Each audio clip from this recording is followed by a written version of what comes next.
live? I hope we're not live. That's good. I hope we are. That's last four, but we could go live now. I'll let you know if we're live. Oh, I think we're live. I see the red coming up here, buddy. There we are. Are we live? I'll double check on my live. channel. Oh yeah, we're live. We should be live. Are we on your channel live. too? We're on Denver Riggleman at Substack, ladies and gentlemen, former Congressman Denver Riggleman, the Breach Media, Riggs, I call him, or Den, or the Bigfoot porn specialist, America's Bigfoot porn specialist. No, I'm gonna attach that to you like a carabiner. It's a good one. It's a good one. I mean, I had no idea that, and it's obviously a new market. People didn't know there was a Bigfoot porn market until Denver brought it to everyone's attention. So I'm telling you, somebody else brought it to the attention. However, I will tell you this: I was gypped. I don't know if you guys know this or not. Let me tell you what happened. So there was an article. They called it the Riggleman bump, where Pornhub had an 8,000% increase in Bigfoot porn searches. I didn't get a piece of that. There's a lawsuit there, you could bullshit. You should get a piece of that. Did I find out that there was a bunch of Chabad religious Jews that now own Pornhub? I thought that was the weirdest thing ever. That's who decided to buy Pornhub. Yeah, out of Canada. Yeah. Is that weird? Yeah, it's weird. It is weird. Hey, listen, I tend not to look down on anybody for their predilection to watching people do things with each other in loving and wholesome ways. The problem I have is that we have a Bigfoot porn specialist here. That is not loving, nor is it wholesome. However, it does fit into. We cannot fit in. No, it's a lie. But it was one that was perpetrated by the libs, if you will. So it's a lib conspiracy, and we'll get to it in just a second. But I think what Denver you're talking about when you wrote a book called Bigfoot is Complicated, and you did that because you wanted to prove to people that there are a lot of different similarities between conspiracy theorists and MAGA, Bigfoot and UFO chasers, which if you've read Bigfoot is Complicated or any excerpts from it, he's 100% right. But here's the great part. After it came out, where the left is like, we need to go get that MAGA Republican Denver Riggleman who just likes to talk about conspiracy theories, they said his real penchant was for Bigfoot pornography. They did. I don't get the attention of the MAGAs, but here's the thing. I think you deserve not only credit, you deserve revenue from hirsute porn where there's a lot of hair. Isn't there a 70s Greek porn? I agree. There's a market for that, right? There's a furry market. People who are very interested in that now, they could be the furry Bigfoot market. I'm honored and humbled that you would think that I deserve such an honor, like such honorarium. We have so much news to go to today. It's going to be exciting. But I'm not done with this piece. You're still there? You still ruminate on Bigfoot? Well, just to kind of put a bullet in it, Denver had great intentions. Olivia Wilde's mom, who he was running against in Virginia, was the one that basically said, my MAGA or my GOP nemesis. Yeah, MAGA was. Yeah, it was Olivia Wilde's mom. That was like it was, and Olivia Wilde was dating Jason Sudeikis. She was dating Jason Sudeikis, and that's how I got on Saturday Night Live. That's how they pilloried me on Saturday Night Live, and then people started to come to my defense because they couldn't believe that even though this was a conspiracy theory, which is insane because I wrote a book about conspiracy theories that was used to do disinformation conspiracy theory on me. You got it. But then the Democrats started to come to my aid because they said I was being kink shamed. So now we have layers. You make up that I have Bigfoot porn. Then I get excoriated for Bigfoot porn. I get made fun of on Saturday Night Live. And then the Democrats come to my defense because of kink shaming on something that never happened. So it was a layer cake of insanity. So here we are. And then you help save the Republic through your incredible work as an investigator for the January 6th committee. So it all makes sense, really. Yeah, he wasn't mad at America for being named America's #1 kink shaming Bigfoot porn guy. Unbelievable. He went to work for America. That's how altruistic Denver is. Not even being framed as America's #1 Bigfoot porn guy. He was like, you know what? I'll take it, and I'm just going to go save America, join the J6 committee, and let Ginny Thomas and Clarence get away with murder. So that's the way. Yeah. And you're #1 on Google Images. Yeah, Keep it in. it's a good day. It's a good We day. have competition today, you know, guys. We're up against Melania Trump, the First Lady. She's hosting a UN Security Council meeting today. So, you know, so our audience may decline as people go and watch Melania talk about terror and children and worst timing ever. We'll dip in as soon as she starts, just so everyone can, you know, we get to see her, get to know who she, you know, what she's doing. I'm sure it's a really appropriate day to have Melania chair this meeting. I can't imagine who came up with this timing, but it's top notch. Anyway, yeah. Glad you're all here. Glad Denver's here. Let's get to the FiveStack, the 5 biggest breaking news stories of the day with former Congressman and J6 committee member and just all around beauty. That's how we refer to guys like him in Canada. He's just a fucking beauty, guys. Denver Riggleman. That is Mr. Zev Shalev, narrative.org. I am Dean Blundell from deanblundell.substack.com. Let's start with number 5, Zev. Show us the way, my friend. It's really a lot of breaking news, obviously, on Iran. Day 3 of the US-Israeli war in Iran, and the quagmire is already forming. I mean, we've seen this movie before. A few days becomes a few weeks, becomes 4 weeks. That's according to the president this morning. And then he says maybe even far more. Bush, at least, had the military with him when he was declaring mission accomplished on the aircraft carrier. We haven't quite got there yet. But the reality of it is we've now got 4 U.S. service members killed. A 4th died Monday from injuries in the initial Iranian salvos. The dead were members of a sustained unit in Kuwait. There's also been 3 American F-15E Strike Eagles shot down, not by Iran, by Kuwait. And I remember this from the first Gulf War. That's how old I am. You know, this is what happens when you start wars in that region. Even friendly fire becomes problematic. And this is what happened in Kuwait. And here we are yet again in another regional war with the U.S. embassy in Kuwait hit by an Iranian drone today. A hotel in Bahrain struck. 2 DOD employees injured in that Bahrain strike. So it's a lot to take care of. But of course, the biggest story is the Ayatollah is gone, and that's a big deal. What happens next is everyone's question. And I'll hand it over to you, Dean, because I'd like to hear your thoughts about that very issue. You know, the top of the head of the snake may be gone, but the snake is still there. Yeah, much like Venezuela, if you remember, regime change wasn't really regime change in Venezuela. And as equipped as I am to talk about this, due to my extensive interest in it, I did not, put warheads on foreheads in the Middle East. The man in the middle of our show here has Mr. Denver Riggleman, former congressman. He is a United States Air Force veteran that was deeply involved in that. You're watching this, and you sent me something this morning, Denver, about the U.S. service people that have passed. We've got dozens of injuries, shrapnel injuries. We have serious injuries, and now we have 4 U.S. service people dead. Maybe you can sort of lead off, and as much as I appreciate Zev handing it to me, I'm going to hot potato this issue to someone with a wealth of experience. Lead us off about what you're seeing, the impetus for this, which is, we heard regime change. Pete Hegseth stands up at the stump today. It's like, this isn't about regime change. And we've now heard 7, if I'm to, count my excuses with impunity, 7 different reasons that the United States and Israel have started to drop bombs indiscriminately across Iran and have started a Middle East war, which is really what it is now, Iran going after 9 countries. But I'm going to throw it over to Denver Riggleman, of course, Denver After Dark, as you can see his little thing. I mean, you know what's going on here. You've mission planned for this kind of shit. You understand what illegal and legal orders are. How do you feel about this today? Gracious. I tell you, first of all, when Zev talked about the F-15Es, I want to tell you guys, I was initially trained on F-15Es as an F-15E intelligence officer. They allowed me to get stick time. I got to take the weapons apart, but I also was an integrated air defense expert. And we can talk about why the F-15s were shot down, why the mission planning was faulty. We can do that. But before that, what's interesting is I would say by definition, Zev and Dean, if you execute the leader of a country, that's probably based on regime change.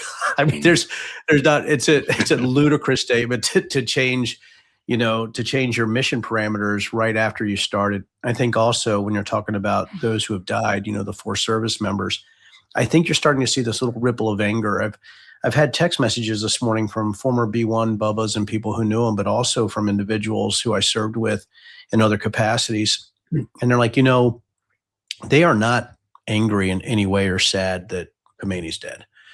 I've talked about this before, when Soleimani died in 2020, people might not know this either, that in 2006 and 2007, we tracked Soleimani in the Counter ID Operations Integration Center. When I worked joint ops with the National Security Agency, I actually headed the cryptologic service group there.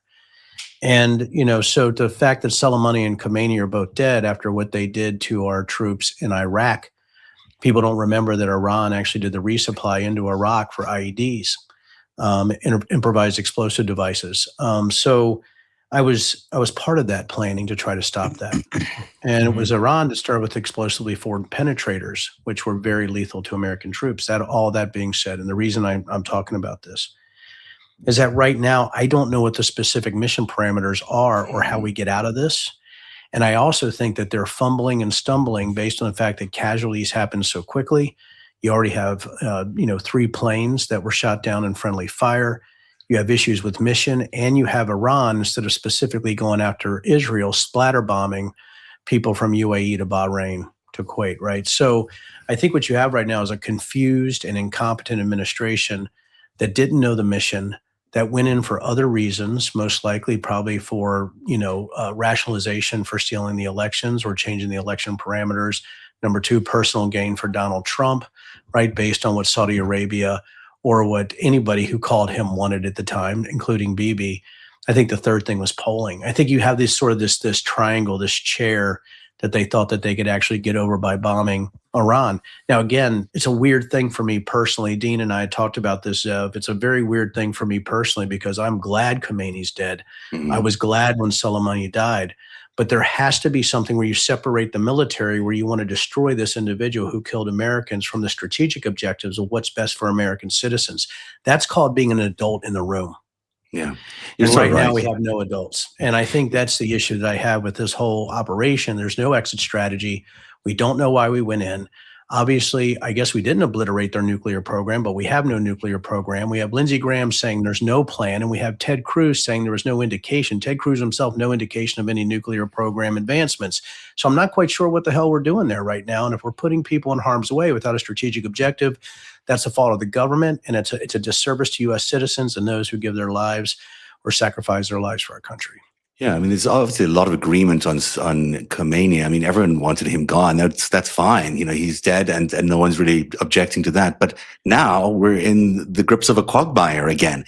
Here we are, the United States again in the Middle East. The entire region is inflamed. I want to play you the president from today talking about what could be far longer in terms of a timeline. And I mean, this is a stunning comment from someone who said it was just going to be a few days. He'll get bored. I don't get bored. Oops, maybe I can play it again.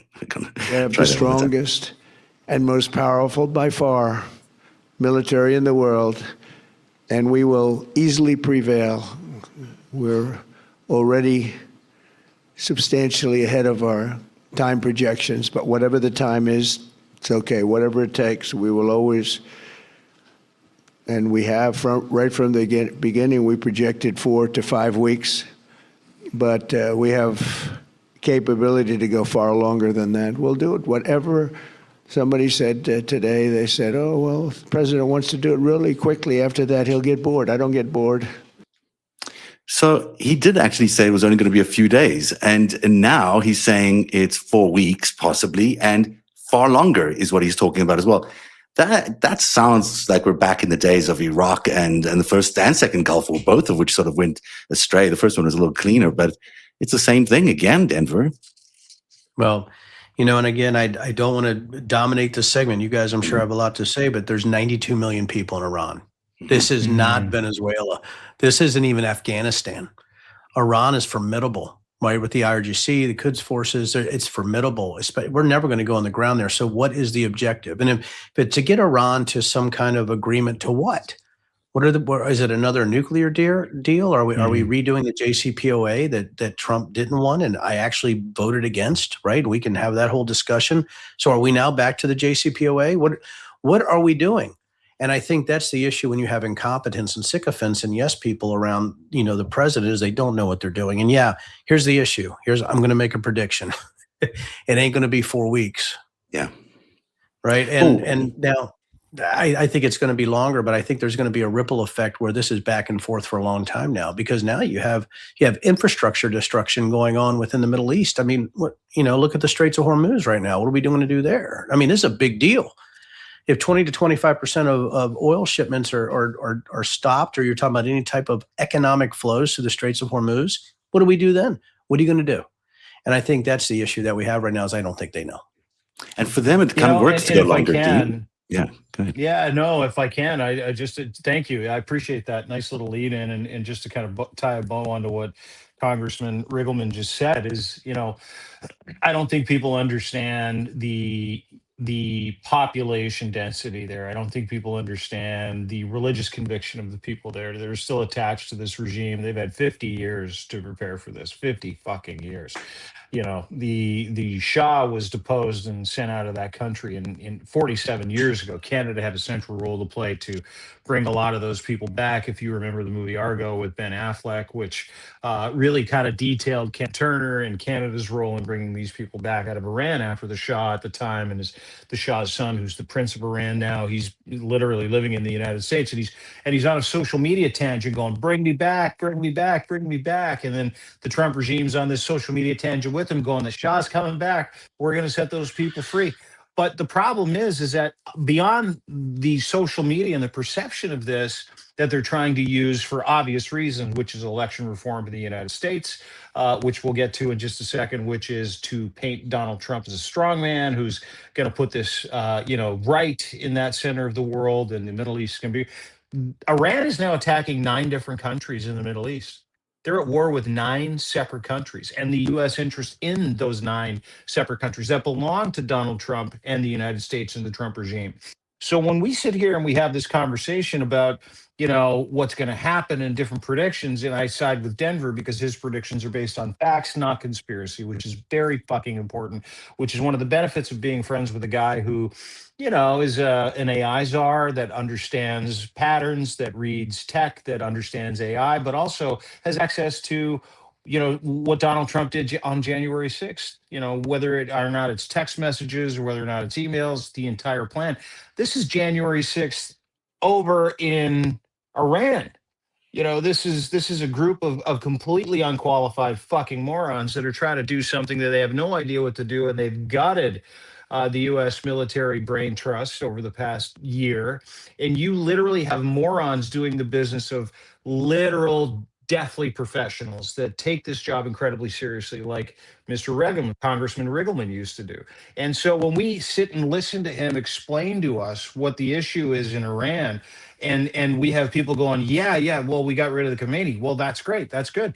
Then they got rid of the next Khomeini. That's great. That's good. And then Donald Trump admitted today that he's like, well, the guys that we had kind of tapped to take over the country that were still in the fucking regime, we accidentally killed those guys too. And to that point, Denver, there is no plan outside of the perception of what this regime is doing, along with Netanyahu, both men in severe trouble domestically as well. Agreed. I mean, when Lindsey Graham comes up and says there's no plan from a senator who's that close to Trump, you do arch your eyebrows. And when you have other Republicans are like, that is not a great look for the United States of America. We bombed them. We killed Khomeini. It's now up to the Iranians, but we're going to still bomb them. Yeah, even more. I think that's their plan. Yeah, even more, Seth, right? Yeah. Even more. I'm going to be a conspiracy theorist here because, it's kind of out there is, if you're having a war. Denver, just so you know. I'm ready. I'm ready, Sam. If you're having a war, it's a good way to avoid, domestic policy issues. It's a good way to avoid Epstein. It's a good way to avoid a whole lot of things. If you're engaged in a war, you might even be able to do what Vladimir Zelensky and Donald Trump, I remember him suggesting this to Zelensky at that meeting, if you have a war, you don't need to have elections. You can cancel elections. He was peaked. Remember that? And Trump's Yeah. like, really? Yeah. Tell me more about that. Yeah, I was like, that's a good idea. I like that one. I mean, I'm not saying that's the reason they went in, but it kind of is the reason they went in. There are three things here, and I think, the Epstein files people want to talk about. I have to agree. I don't think you're being conspiratorial. I think you're talking about domestic politics influencing foreign policy. I think there's a big difference between criminal conspiracies and strategic decisions that could be damaging, where you have a president who is he's on the moron line, right? He's cunning, right? But he's going to take a bunch of yes men. But I think what he was told, the CIA told him no, that as soon as Khomeini was killed, and Zev, I actually have a point to this, you're going to love it. As soon as Khomeini was killed, that was going to be easy for regime change. And CIA said, that's ridiculous. But the people around him like, no, it's going to be like just taking Maduro. You're going to be cool. That's what they're telling him. But here's what he was looking at, I think. He was looking at a few things. Number one, as soon as this happened, he puts out that Iran was part of trying to steal the 2020 and 2024 elections. So that's not a conspiracy theory. Honestly, Zev, he said it. Yeah. It's very difficult not to look at that and go, oh, okay, so that isn't an assumption.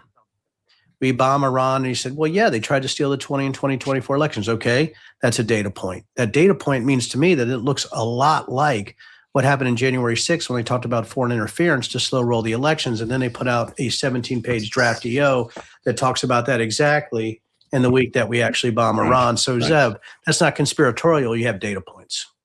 Okay? Number three, polling. His polling is in the shitter. And I think that's another thing he thought is like, hey, I can do another quick strike. We had nothing happen on the Venezuela strike. It's going to be love, light, and lollipops. I can't imagine how it's going to go wrong against 92 million individuals. Crazy. Not like right. I mean, it's there's no adults in the room. So I think when you have data points, I don't think it's conspiratorial. I think you're looking at exactly what's coming out of their mouth and them changing their story in real time. You start to think, well, maybe there were other reasons. Maybe there's other rationale. And even when you look at it from intelligence analysis, I think it's a smart look. I think because when you have no real reason to go in, if it's not to stop their nuclear program, if it's not for the preemptive attack, which the Pentagon just scuttled today. I don't know if you guys saw that there was no indications of a preemptive attack. Everything they said was a lie. There's nothing imminent at all. It's like UAE. What is it? What was in the last Gulf War? I can't remember the term that Colin Powell went in there and did his whole spiel about weapons of mass destruction. Sorry, yeah, I just lost it there. But it's the same thing. There's nothing that didn't exist, and this doesn't exist. There was no imminent threat of anything. What you point out about the population size, there are 90 million odd Iranians. If there's 30%. Supported the Ayatollah. 30% were deeply supportive of the Ayatollah, very much like 30% of Americans support MAGA. That's it's 30 million people thereabouts. That's a lot of people who are very careful about what they believe and are devoutly, supportive of that kind of leadership, theocracy or whatever you want to call it. That's what they were doing over there. That's not going to be that's going to be easy to suppress. You can't suppress 30 million people who believe in an idea. I mean, that's just not about chopping off the head of with their lives. Yeah. And that's the thing, right, Denver, and you've studied these groups, you've studied the ideology of the hardline extremist Muslims, specifically the Ayatollah. You understand what's at stake here. It's not just 30 million people, Denver and Zev, that have a specific, set of belief systems. Oh, sorry, here we go. Hang on. Sorry, there we go. We're back. You're talking about 25 million that are part of, if I can't remember the name, the Bafsha. You're talking about 25 million volunteers, hardline Muslim volunteers, that are currently in Iran and armed and ready to die with a pipe bomb or a suicide vest or a fucking rifle. Give them a rock. They'll go out and fight on behalf of their religion. That is how intensely trained and propagandized these people are. Then you attach the afterlife and martyrdom, which is a big deal in that area of the world, Denver. And we're not talking about 30 million people that just show up for protests, are we? We're talking about 30 million people who will show up with guns, ready to sacrifice themselves on boats, on hang gliders, like we saw on October 7th. We're talking about people who fucking mean it, right? We do. And, You got to, people forget that Iran is a massive state-sponsored terrorism group, right? Organization, what they do, like for Shia militia groups and things of that nature. So again, I just find it a little interesting that we thought it was going to be a walk in the park this quickly. Yeah, we said we might have obliterated them with a few bombs with their nuclear stockpile and things like that, or their ability to build nuclear weapons. But the thing is, when you actually go in serious and you assassinate the head of state, and I can go into all of that too, because once you assassinate one head of state, your head of state becomes vulnerable, which has been one of the reasons why you try not to assassinate heads of state. It's just one of those things, right? And I think that's another issue that we have, is that to go in and assassinate the head of state has put this at a level I don't think we quite understand. We didn't kill Maduro. I don't think people realize there's a huge difference between taking somebody and literally destroying them, annihilating them, right, with a penetrating bunker buster. And I think that has changed the scope of this to where now some people believe this is a fight to the death. And when I say some, I mean millions, just like Dean pointed out. Trump said the other day that it was, he got Khomeini before Khomeini got him, alluding that there was some sort of, assassination plot, and there was, to try and kill the president, supported by the Iranians. So that is in fact true. But it reminded me of that first Kuwait invasion, the first Gulf War, where George Bush, the son, went after Iraq for what was an assassination attempt against his father, if I'm not mistaken. And that was the premise, and one of the premises for that war. We're sort of seeing the same sort of wag the dog kind of scenarios show up again and again and again when Republican presidents are in power. Am I just misreading the pattern here? But it does look to me like when that happens, George Bush, I'm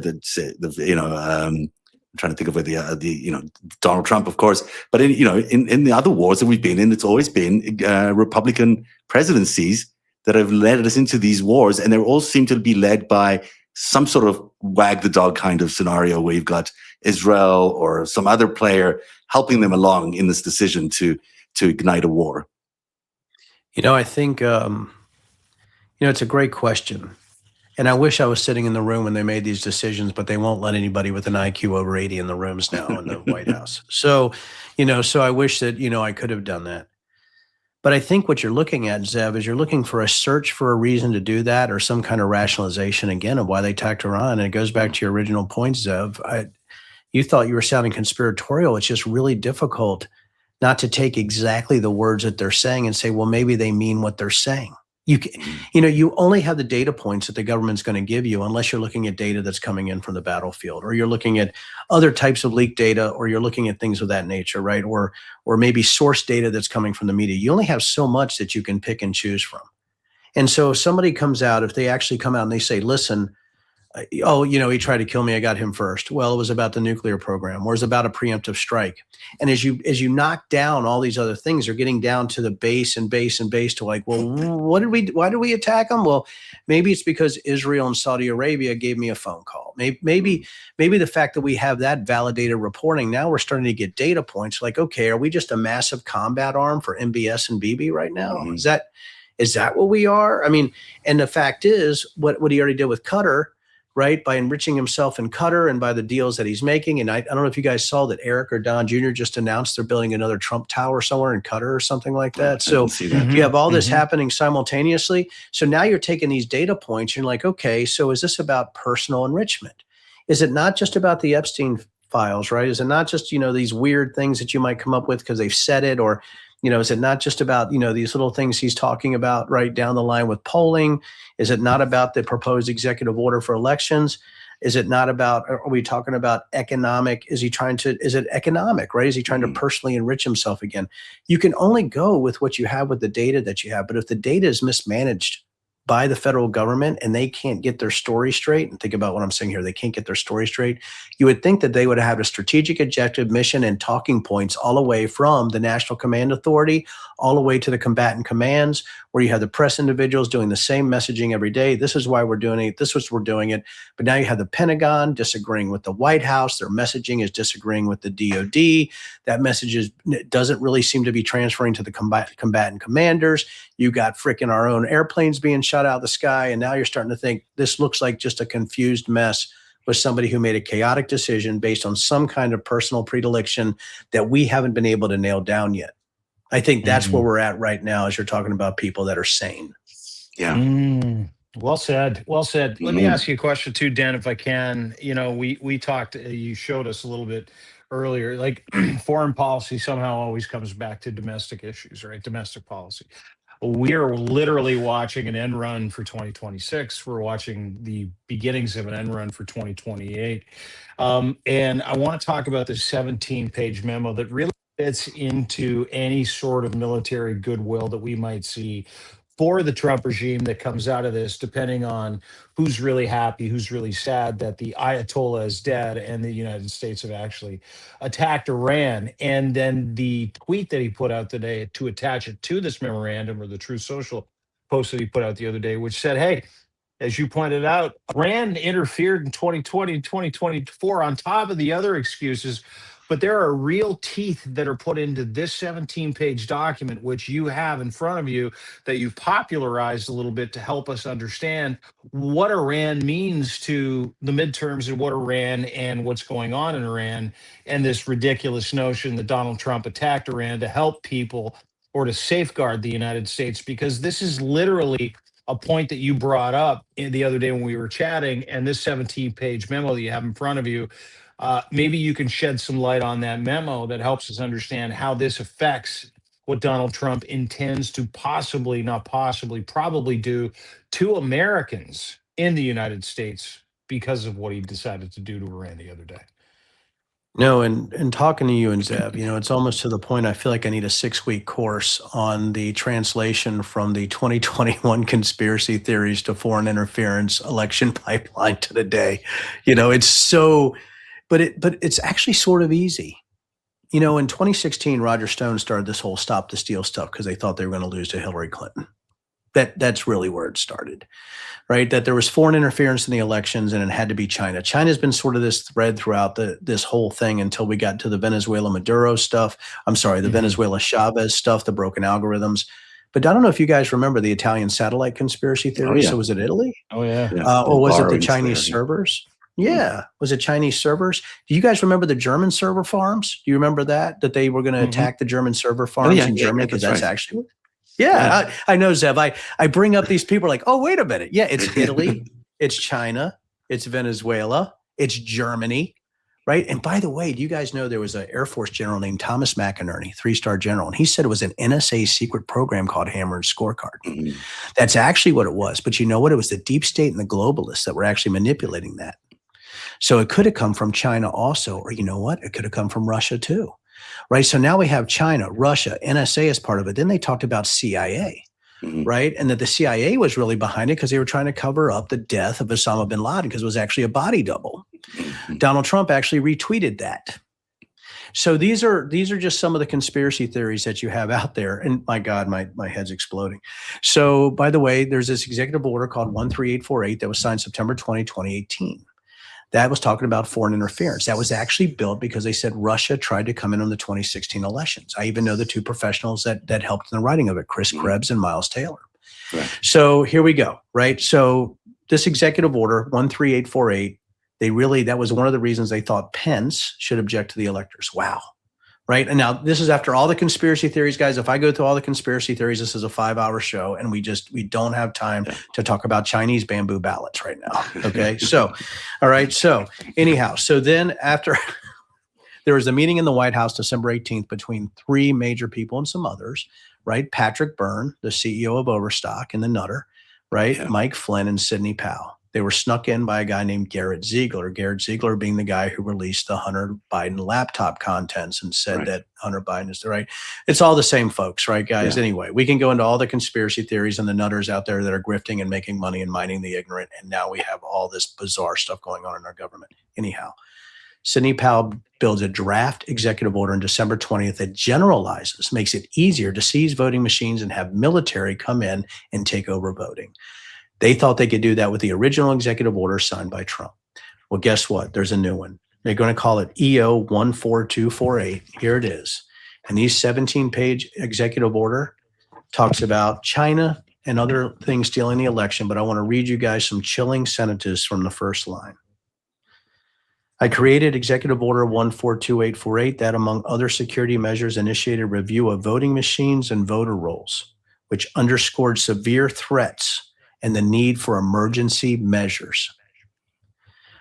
What this means, gentlemen, is that they're saying that the stuff that happened in 2020 was true and it was never properly addressed. Holy shit, conspiracy theories.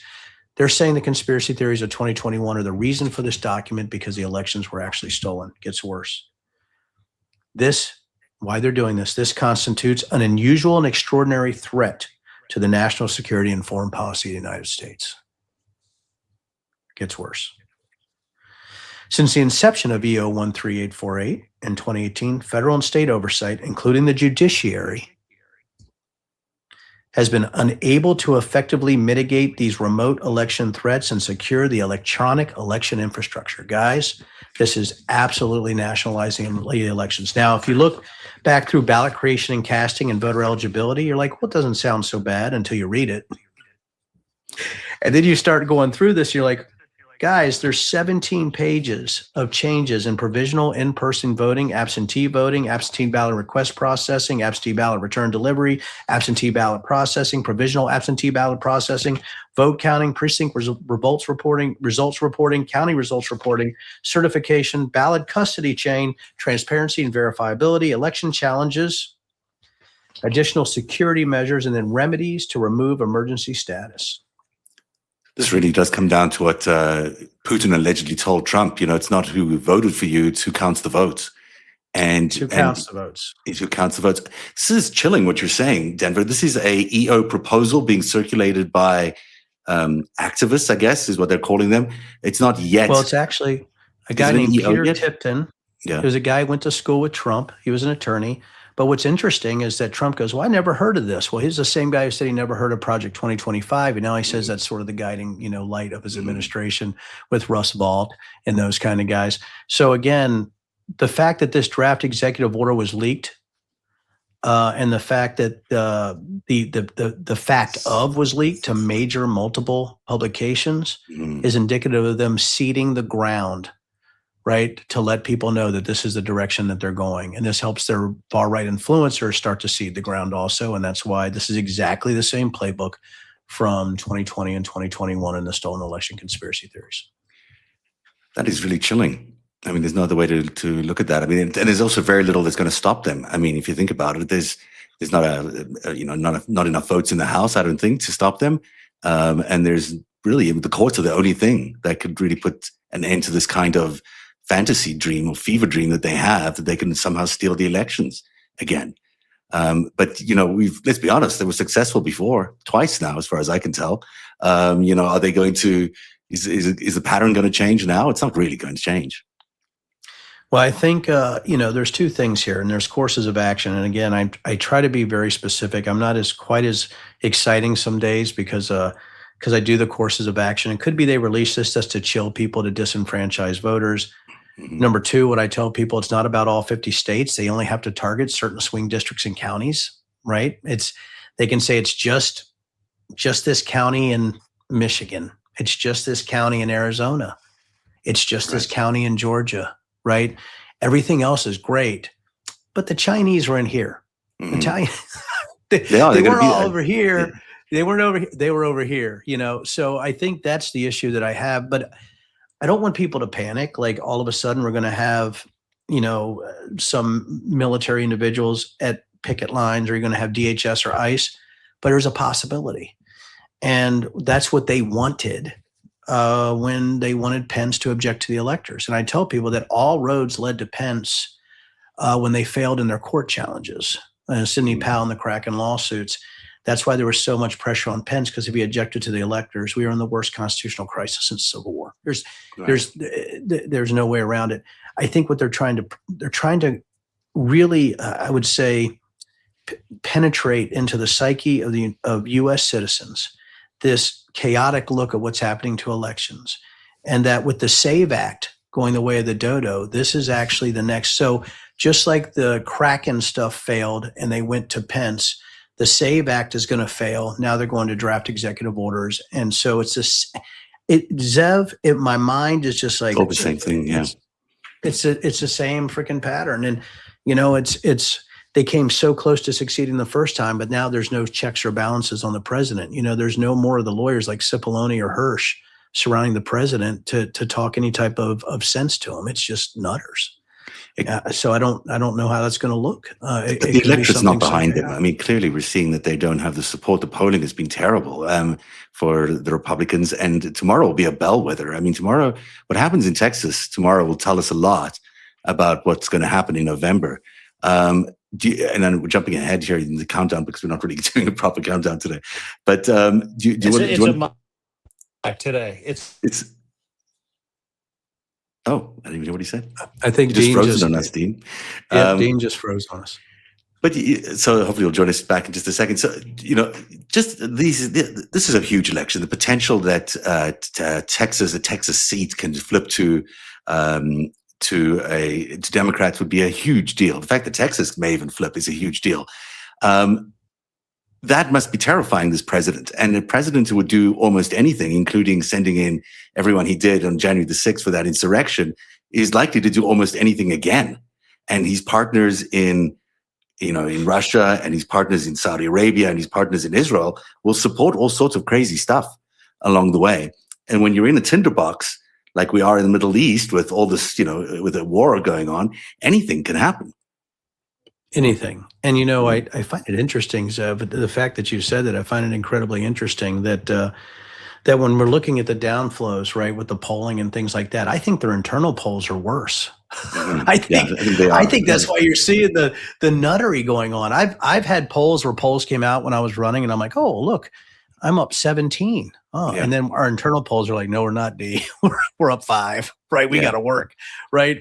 So I think that's what they're seeing, their internal polling, but I think they're seeing this lack of enthusiasm in their base. Texas is huge, Zev. Texas is huge. And I think that's something we really got to look into. If these specific elections flip, let's look at the percentages. That means the Texas Senate is in play. If Texas Senate in play, that means all the Senate seats are in play that are even close to the swing level, which means the Dems could take the Senate back. They're going to take the House. Yeah. If they take the House and the Senate, Trump is effectively done. And I think that's why you're seeing the panic right now.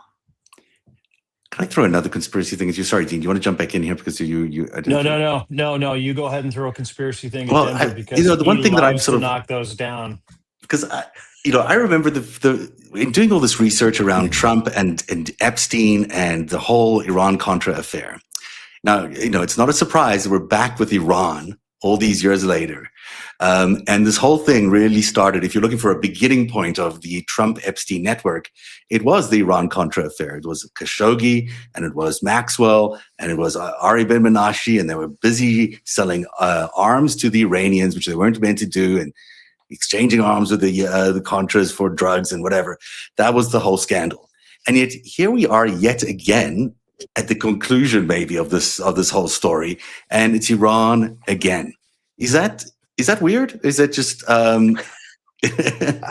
is it the same players have been involved all the way through this entire thing? Yeah, and how's Ollie North? Go ahead. How is Ollie North? How is Ollie North? Not knowing enough about all the interconnectivity between Epstein and Iran-Contra, it's hard for me to answer that, but I can tell you this. Iran has always been sort of the cut line since 79. We know that since the hostages. I mean, usually it's the bad countries that come back. When I tell people about this, we're like, well, it's always the same countries. And Zev, again, it could be, right? But I'd like to go between the possible and the probable here. I think the possible is that maybe, right, there's some kind of thread here all the way through that. I think the probable, when you're looking at percentages, is that Iran was an easy target as far as Trump was concerned in this specific environment. And I think he really did think once they killed Khomeini that it would be just like the Venezuela situation. And I think they sadly and awfully miscalculated.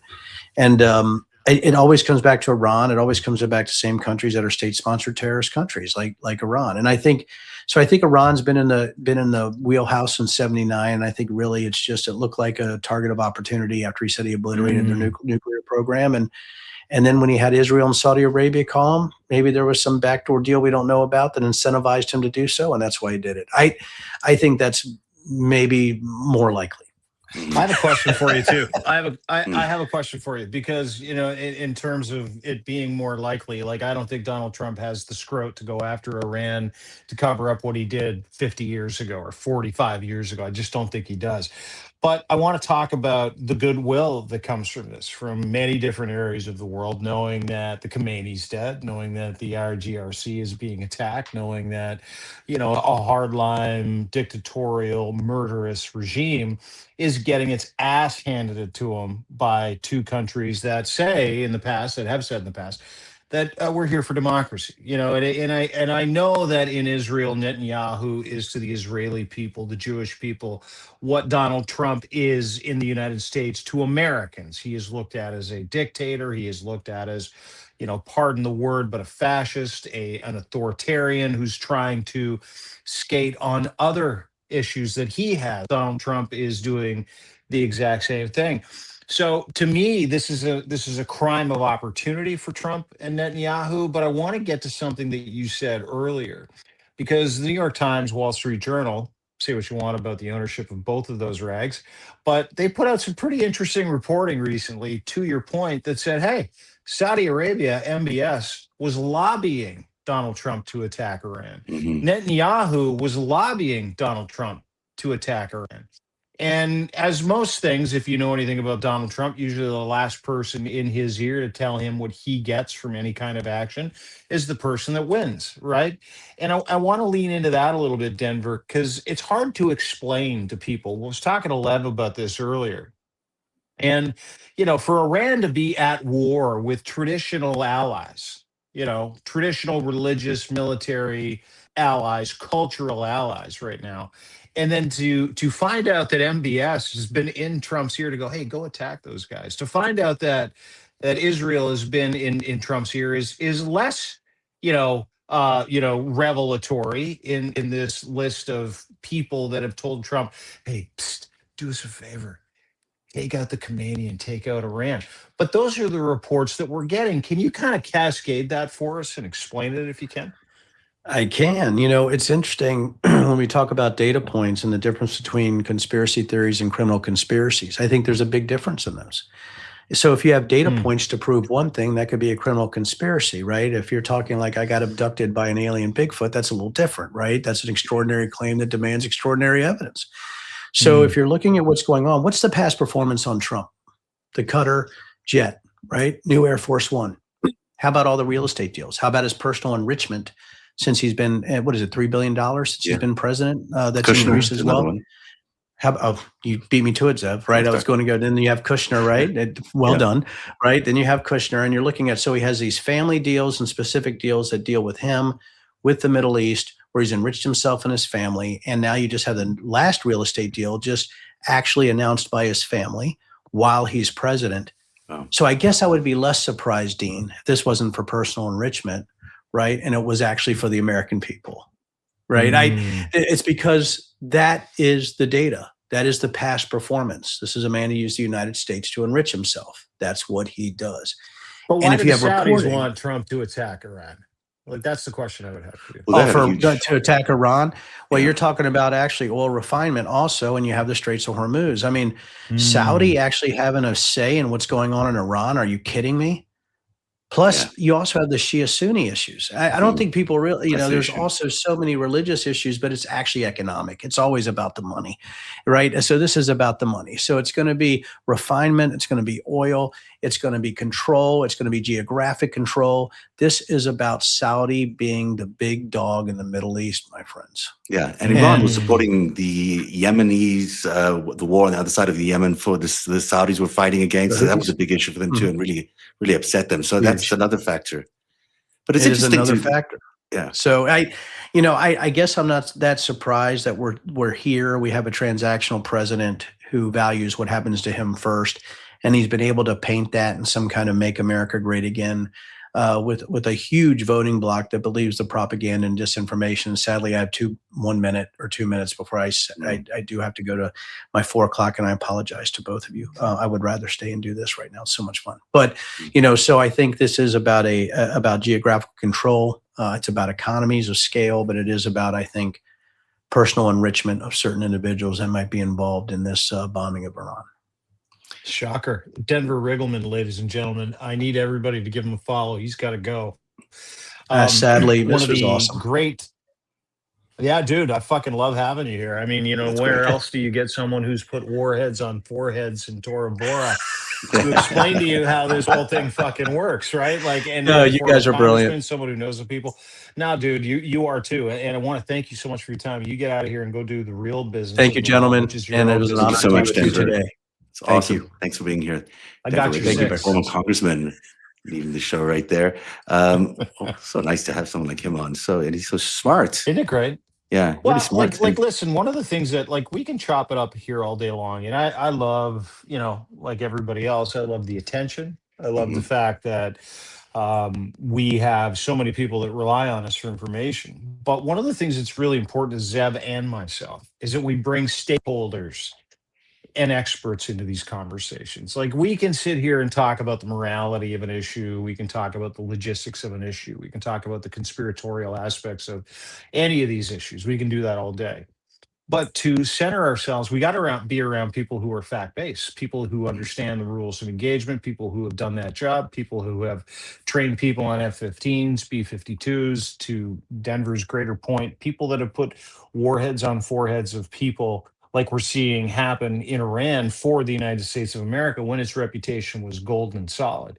Because they can walk us through the moral exercise, but Denver, a guy like Denver can walk us through the actual logistical aspects of this. And it's very difficult for all of us to get a handle on what's going on around the world, specifically in Iran with what's happening, because there is a lot of political, religious goodwill for the end of the Iranian regime.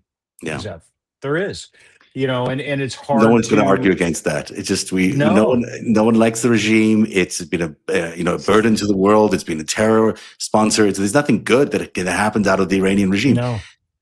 In fact, it's been a very useful foil for the rest of the world too. Like, it's been good to have it as an enemy, and it's the kind of thing that I just feel like they could have waited on this. This didn't have to happen this week. There was nothing imminent. There was nothing that meant that this should happen right now. The only reasons it would have to happen right now is because of domestic issues, because of polling issues, because, it seemed like the right thing to do in order to maintain this presidency that's on the ropes. And that's the problem. It's not really, everyone can agree that, the Ayatollah was a bad dude. Yeah, we know that. Maybe should have been removed from power a long time ago. We know that. But, this is domestic wag the dog territory that we're in. This is really... them just starting a war because, hey, we don't care about them. I feel for these military personnel who are like having to make these decisions on top of actually fighting the war. They've got to decide whether they're following legal orders, whether they're following ethical orders, whether they're, are they fighting a war for a good reason or a bad reason? And clearly this is not a war that's motivated by the right intention. No. Not only is it not motivated by the right intention, it's being conducted by a guy who drafted the dodged the Vietnam draft several times with notes from his doctor. A guy who called John McCain and prisoners of war a loser. A guy who stood up today, and I want you to play that clip one more time if you have it. And the reason why I want you to play the clip is I want you to listen to the gusto behind this incredibly sick fuck. That's what Donald Trump is. He's an incredibly sick fuck who has no idea what he's talking about, has no idea what he's done, just did some shit so that he could enrich himself and hide some information from the rest of you. And the reason why he's doing it is because this fucking guy is on his last legs. If you can play the clip, I want you to watch the strongest and most powerful by far military in the world, and we will easily prevail. We're already substantially ahead of our time projections, but whatever the time is, it's okay. Whatever it takes, we will always, and we have right from the beginning, we projected 4 to 5 weeks, but we have capability to go far longer than that. We'll do it. Whatever somebody said today, they said, oh, well, if the president wants to do it really quickly. After that, he'll get bored. I don't get bored. That is a man who is bucket listing shit at this point. Yeah. That is a sick, unwell, dying president who doesn't give a shit who dies, specifically the 4 service people who died, specifically from what I understand, which is now 12 service people and close to 40 individual U.S. servicemen and women who have been injured severely or otherwise, because they're lying about that too, from our best estimate. And he's standing there going, I'm gonna do this as long as it takes. And he can't talk, and he's breathing stumbling. heavily, And I don't know if he's like doing one of these in the middle of it, like my grandpa did when we go to Sunny Acres group home, and in between sentences, he would make the same fucking noises. Yeah, no, it really is. That man is really not well. Sick. And so if you think that he's going to exercise any kind of compunction to do the right thing in the long-term best interest of the United States, when the only thing he gives a fuck about before the lights go out in Trump Central, you're crazy. Yeah. He doesn't care. I want to play you another clip from Hexeth today, because talk about moronic. I mean, this guy is in charge of the armed forces as the start of this war is taking place. Let's listen to Hexeth. Thus far, and Sorry. this is not Iraq. This is not endless. I was there for both. As the president warned, an effort of this scope will include casualties. War is hell, and always will be. A grateful nation honors the 4 Americans we have lost thus far and those injured. The absolute best of America. But the thing is, it is potentially another Iraq, and it is potentially another endless war, and it is all the things he says it's not, and it is about regime change without a plan, without an idea of what to do on day one. Like, I mean, yeah, they got rid of the guy, but if it's true what you were saying, was you or Denver was saying about the next in line being shot as well, or being killed as well, they did have a deal. You know, the president has had deals with the IRGC for a long time. The Baku Trump Hotel was funded by the Iranian Revolutionary Guard. So he knows the people in the Iranian Revolutionary Guard, as does Ivanka, who, by the way, was in charge of that project. So Ivanka knows all the people there, and I'm sure they're familiar with all sorts of people there. But if they had killed the people they had next in line in succession during that meeting, who knows if they've really got a secure second-tier plan, if they have a plan for the next day.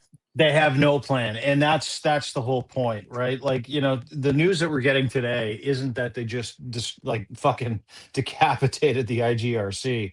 They decapitated the people that they had been working with and had warned, according to our sources, had warned these people, hey, stay out of harm's way, stay out of these areas.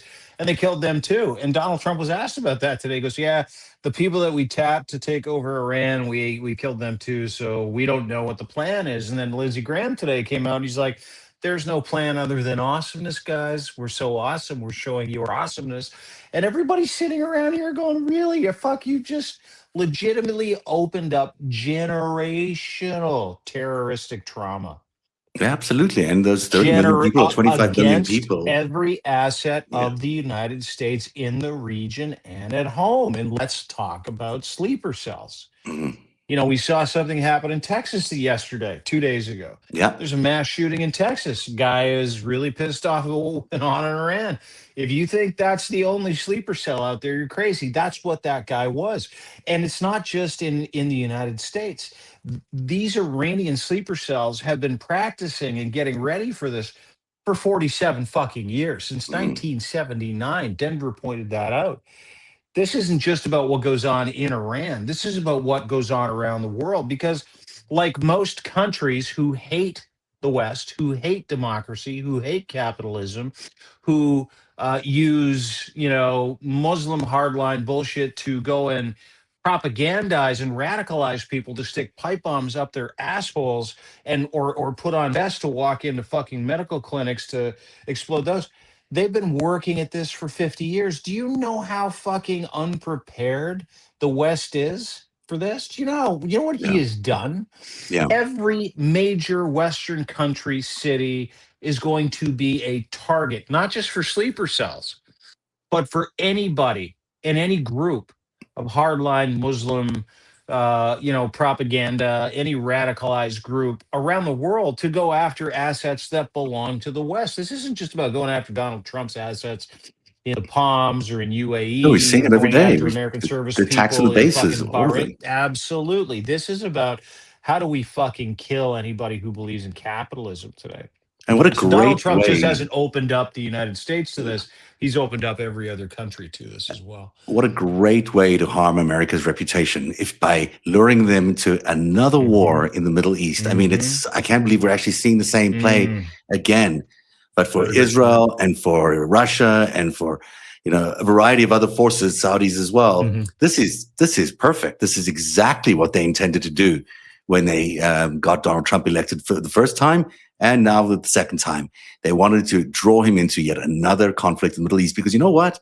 That's a great way to drain the resources out of a country, to drain the morale out of a country, to absolutely embed your own personnel inside their forces, like they did in Afghanistan and other places.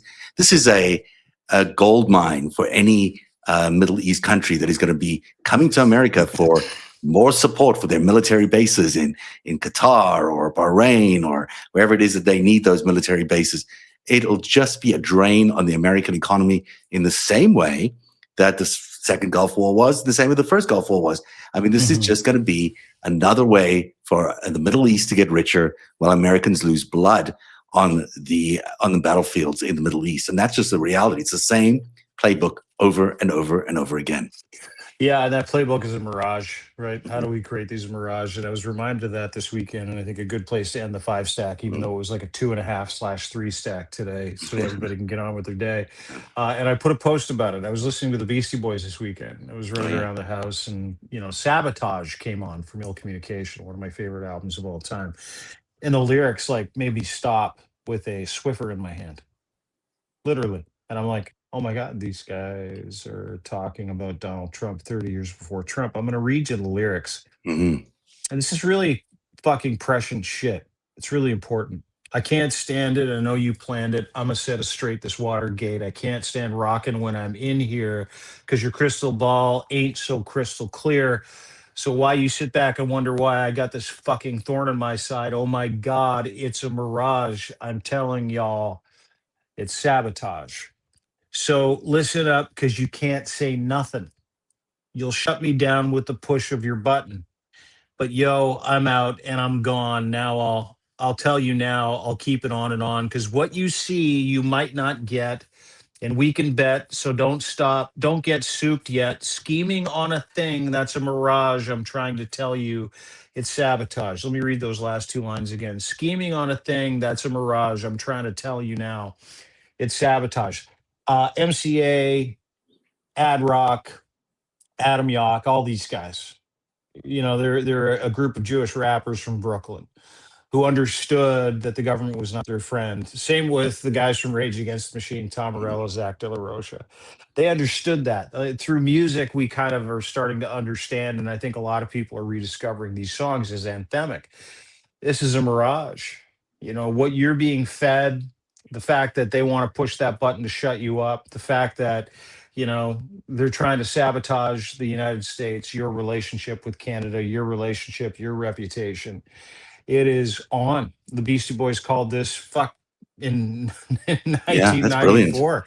I mean, you can't, our backs are against the wall. Listen, all y'all, it's a sabotage. I know you planned it. I'm going to set it straight. This Watergate. They were that specific about political interference, that specific about making you look the other way, that specific about what it is that you're up against. In 1994, it's 2026, 1994. That's when it came out. Yeah. I was talking a little bit about it. That's brilliant. Thanks for sharing that. When I was talking about Iran Contra affair. And what preceded the Iran-Contra affair was the Iran-Iraq war. There was a war between Iran and Iraq.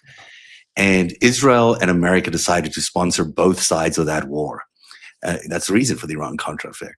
And the thing about sponsoring both sides of a war is you can control the outcome, but it's very useful for domestic policy influence, for creating the look of a crisis, even when there isn't a crisis. And, Putin loves the strategy. He loves controlling both sides of a war because then he can figure out who the winner is when he wants to, and it's done. And we're seeing the same thing here again, where it's clear that America and Israel have influence inside the Iranian Revolutionary Guard that is quite big. Probably they always have. The RGC maybe has been a tool of the Israeli government for a long period of time. And so that is why they were able to do this with a sort of certainty and bravado that they went in there to say, hey, we can kill the Ayatollah. We've got both sides and we know what's going to happen. The reality of it is going to be different, of course, because there are 90 million, 82 million people there, whatever it is. They have 93 views. million. Yeah, they have views. Dude, they don't. And the people that have the most hardened views, they already have guns. They've got weapons, and they will drive a fucking boat full of explosives into a super tanker in the Strait of Hormuz. They will show up to any place that they've been told to, and they will die for that cause. America doesn't have those soldiers. America doesn't have those kinds of people. America does not have people who will show up, with their weapon and go, hey, what do you want me to do? And if your general or your major, or your lieutenant or your captain or your corporal says, hey, I need you to get in this boat filled with C4 and drive it right into that tanker, soldiers are going to say no. In Iran, 30 million of them will go, no problem. Yeah. Flip me the keys. Because America is the invader. I mean, clearly that's what America's done is it's invaded that country. It's killed the leader, which is not something that's done in the world. That is the FiveStack today.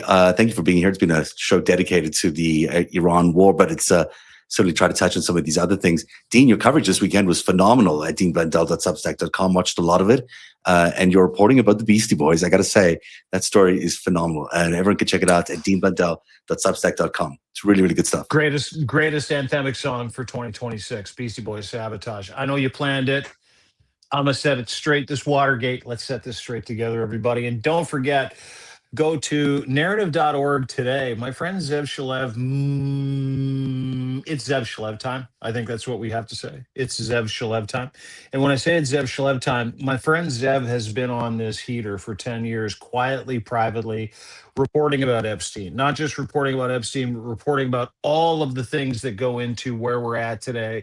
And your latest on the Ayatollah and the Revolutionary Guard remaining there and the information that you have there, the new analysis piece that you put out yesterday, I would highly encourage everybody to read it because it gives you some real cool context. Not only is his Greatest High series seminal, everybody should read it, but the latest on the Ayatollah being dead and what that means to the Revolutionary Guard, who's left behind, the plug-and-play aspects of this regime is must-read material for everybody who needs to understand what's going on in the Middle East, specifically in Iran right now. I hope I didn't do you dirty by stealing your thunder. No, that's fantastic. Thanks for that endorsement. By the way, the Epstein deposition transcripts have not been released yet. The videos have not been released yet. It's been 5 days. They should have come out in 24 hours.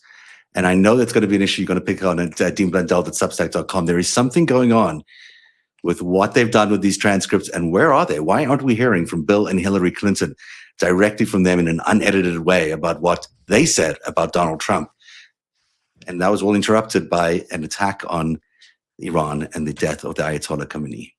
Strangely enough, and listen, one more thing I will say to everybody. You can literally set your watch to the distraction wars that Donald Trump has started. He is now the most warmongering president in United States history. He has launched 626 bombing sorties on over 7 different countries, 3 of which the United States has never attacked. Never in the history of the United States. He's done this. So if you go to deanblendell.substack.com, there are no paywalls. If you appreciate the work, please subscribe. That'd be great. But if you go there, you can read about it because I actually have a tally, and you can set your fucking watch to these attacks according to Epstein and his polling and job Oh, members. can't wait to in see the that. That's United great. States. Epstein So- polling job members. It's all connected. It's just all connected. And all the players are connected. We'll explore all of that. And everyone should please subscribe to Denver Riggleman, who joined us for the hour today. It was just fantastic to have him on at Denver Riggleman. You see Substack. And Dean, we'll see you tomorrow on another FiveStack. You got it, buddy. Thanks for Cheers, having have a me, good pal. one. We'll talk to you soon. Bye, everybody.